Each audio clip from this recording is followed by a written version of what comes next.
Hi, it's Helen here, and thanks for signing up for my fermentation workshop. I just wanted to go through a couple of things in advance of the workshop just to look at some of the equipment that we'll be using. The first thing is we're going to be making a sauerkraut during the 1 hour workshop. So in order to do that, it would be great if you could have your cabbage all ready to go. So this is the cabbage that I'll be looking at. So what I usually do is I cut the end off the cabbage so that it sits flat onto a board. I cut it in half. Then I cut it in quarters, so hold on to it nice and firmly, cut it in quarters. Then if you could cut at a 45-degree angle, if you could cut the core out of the cabbage, so just like that. So that's that kind of fibrous bit in the middle. So keep that, you're going to end up having 4 of those, so hang on to those because you might use that as your weight in order to keep your ferment under liquid.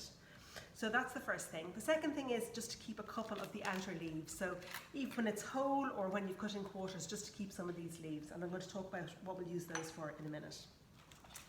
The second thing you're going to need is a nice big bowl. So when you cut your cabbage up, if you can get it ready by shredding it. So you shred it just like this on their board and just shred it along into kind of slices. If you have a food processor, that would be great. You can run it through the food processor. A food processor will give you a finer kind of cabbage. So you'll have a slicing mechanism on your food processor. If you could slice it up, it gives it nice and fine and pop that into the bowl. But if you're doing it by hand, that's totally fine as well. I'd recommend quite a big bowl if you can, just because you're going to be adding salt to that cabbage at the very start of the workshop, and we're going to be massaging it in a little bit, so you just don't want it spilling all over the place. The second thing you're going to need is your glass jars. So the glass jars that I tend to use are these flip-top ones, which I get from IKEA. And a head of cabbage usually, unbelievably, will fit into usually this kind of litre-sized jar, unless it's a very big head of cabbage.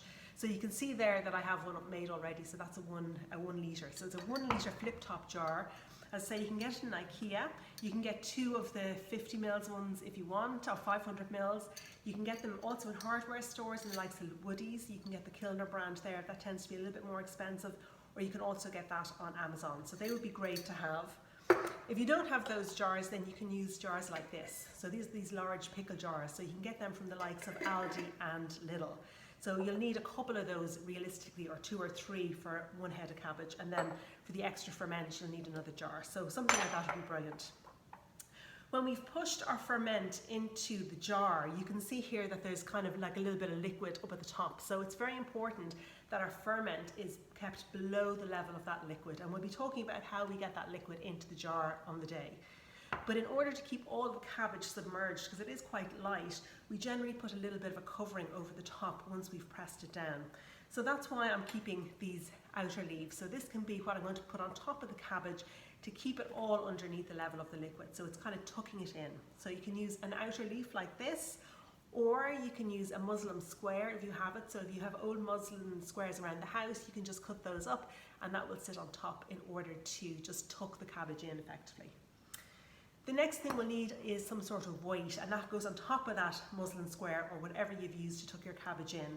And the weight usually will leverage that off the lid, just so that keeps all of your fermentation nicely pressed down under the level of the liquid. So the kind of things I use as a weight are the likes of this. It's a little tea light, square tea light, so that fits in my jar no problem. And that sits on top of the muslin. Or you can use a little jam jar like this. If you have a shorter one than that, that again will fit into your jar. And that's again just to keep that ferment underneath the level of the liquid. Other than that, if you don't have anything glass like that, you can use baking beans. So I've got a big jar of baking beans, and I've also got stones in it, would you believe, from the beach, which I boiled in some water on the hob for about 10 minutes to sterilise them. So I've got sterilised stones. So you could put those sterilised stones in something like a muslin cloth and tie it up with a little bit of an elastic band, and you could use that as your weight. Or if you've none of those things, you could use a plastic bag, and we're going to fill that with brine solution. So I can talk to you about what brine solution is on the workshop as well. So if you have nothing like that as a weight, you could use a plastic bag just to have that handy, a nice Ziploc one, little one that will fit into your jar. So that's it, that's all the equipment. You'll see the full list in terms of, the chopping boards and the knives and all your ingredients and your spices and your spoons in your list on the online event page. But I just thought I'd do a little bit of a show and tell in advance just so that you can see the equipment that you need.